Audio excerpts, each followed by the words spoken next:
بسم اللہ الرحمن الرحیم۔ دوستو، ہمارے نبی حضور صلی اللہ علیہ وسلم کی ہستی تو وہ تھی کہ جن سے انسان تو کیا جانور تک محبت فرماتے تھے۔ حافظ ابن کثیر نے اپنی کتاب البدایہ والنہایہ میں لکھا ہے کہ حضور صلی اللہ علیہ وسلم کے پاس ایک گدھا تھا جس پر بیٹھ کر آپ صلی اللہ علیہ وسلم سواری کیا کرتے تھے۔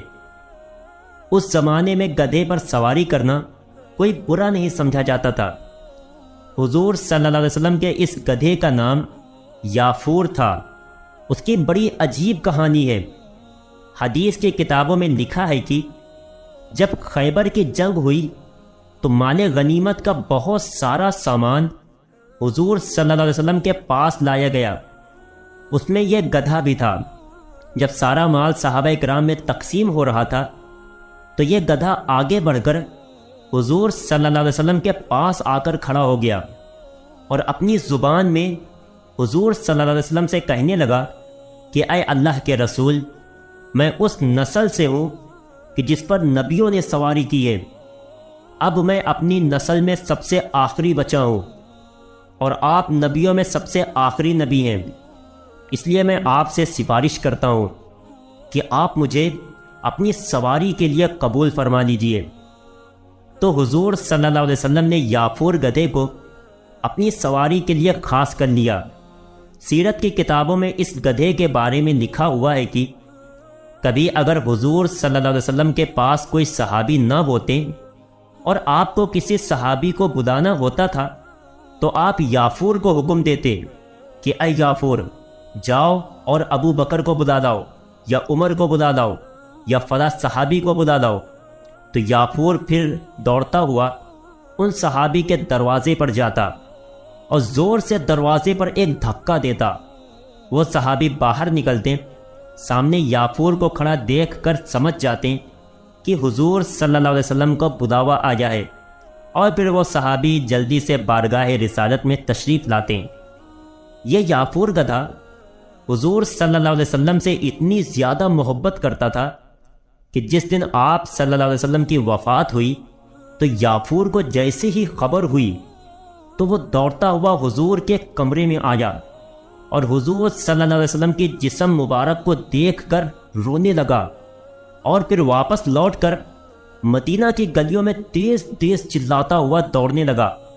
پورا دن دوڑتا رہا، آخر ایک کنویں میں کود کر اپنی جان دے دی۔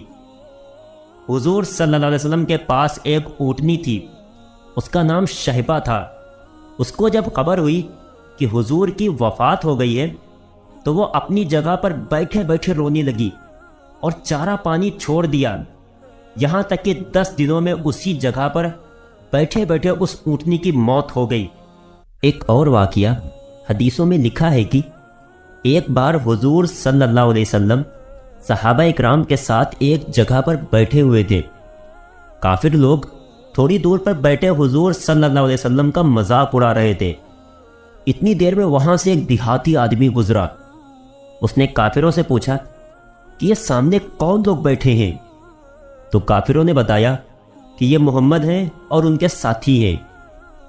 اس دیہاتی نے پوچھا کہ یہ کیا کہتے ہیں؟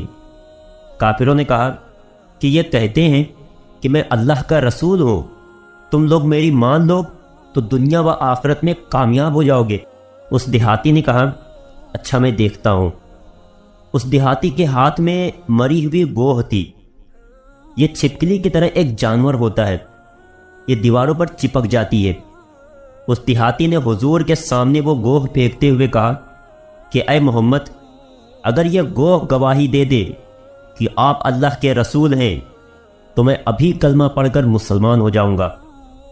اس دیہاتی نے مذاق اڑانے کے لیے حضور سے یہ باتیں کہی تھی۔ حضور صلی اللہ علیہ وسلم اپنی جگہ سے اٹھے اور اس گوہ کے پاس آ کر کھڑے ہو گئے اور پھر فرمایا یا ذب قم و اشہد، کہ اے گوہ اٹھ جا اور گواہی دے۔ یہ سن کر وہ مری ہوئی گوہ نے اپنی آنکھیں کھولی اور حضور کے سامنے سیدھا ہو کر کے بیٹھ گئی اور کہنے لگی کہ یا رسول اللہ، میں گواہی دیتی ہوں کہ آپ اللہ کے سچے رسول ہیں۔ یہ دیکھ کر وہ دیہاتی اسی وقت مسلمان ہو گیا۔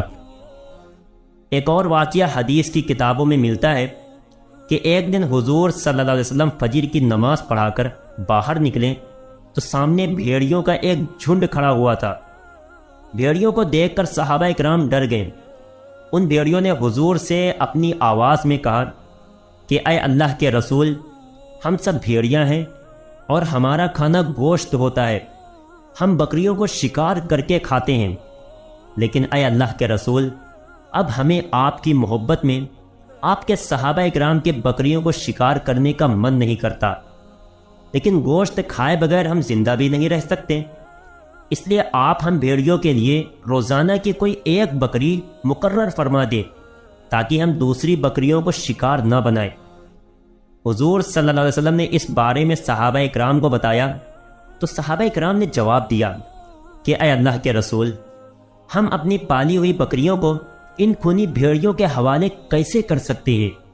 اس پر حضور صلی اللہ علیہ وسلم نے ان بھیڑیوں سے فرمایا کہ اے بھیڑیوں، تم بکریوں کو شکار نہیں کرنا چاہتے اور یہ صحابہ کرام اپنی بکریاں دینا نہیں چاہتے، اس لیے اب یہ مسئلہ تمہارے ہی حوالے ہے کہ جو بکری تمہارے ہاتھ لگے تم اسے اپنا کھانا بنا دینا، میں اس بارے میں کوئی فیصلہ نہیں کر سکتا۔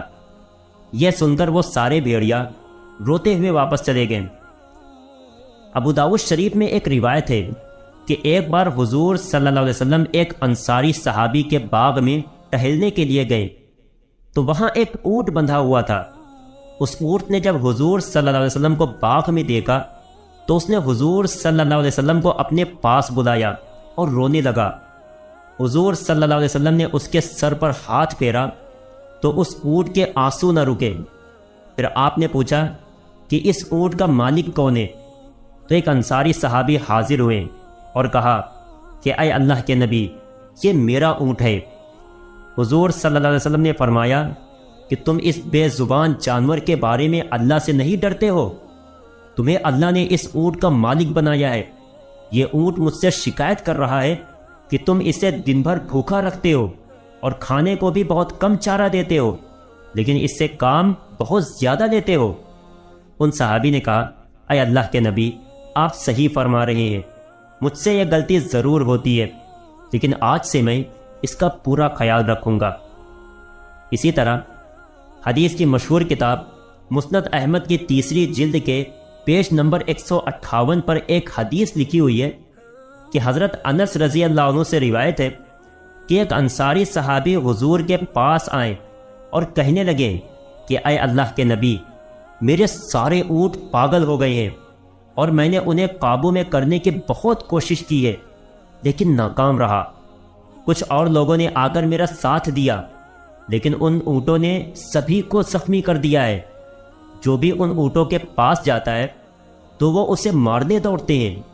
میں اپنی ساری کھیتی اور باغوں کی سینچائی انہی اونٹوں کے ذریعے کرتا ہوں، لیکن اب وہ سارے اونٹ پاگل ہو گئے ہیں تو میرے باغ اور کھیت سب سوکھتے جا رہے ہیں، اس لیے میں نے ان سارے اونٹوں کو اپنے ایک باڑے میں بند کر دیا ہے اور وہ اندر باڑے میں بہت زیادہ دوڑ رہے ہیں اور چلا رہے ہیں، اب میں کیا کروں؟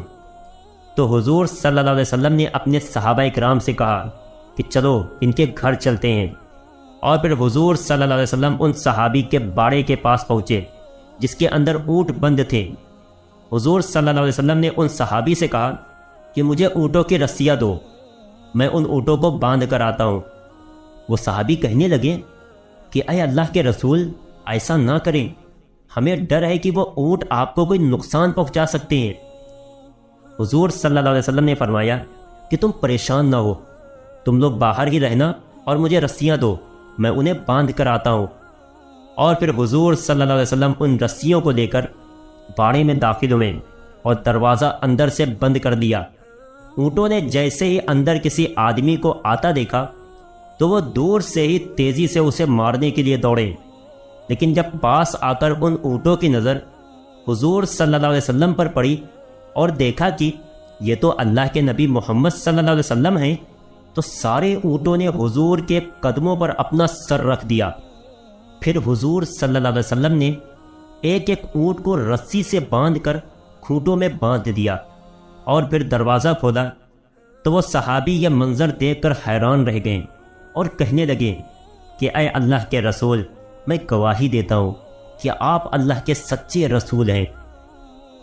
دوستو، آج کے جتنے بھی قصے میں نے جن جن کتابوں سے لکھے ہیں ان سب کے حوالے نیچے ڈسکرپشن میں موجود ہیں۔ دوستو، اگر ویڈیو پسند آئی ہو تو لائک کرنا اور چینل کو سبسکرائب کرنا نہ بھولیں، اور جاتے جاتے ایک پیارا سا کمنٹ ضرور کر دینا۔ السلام علیکم۔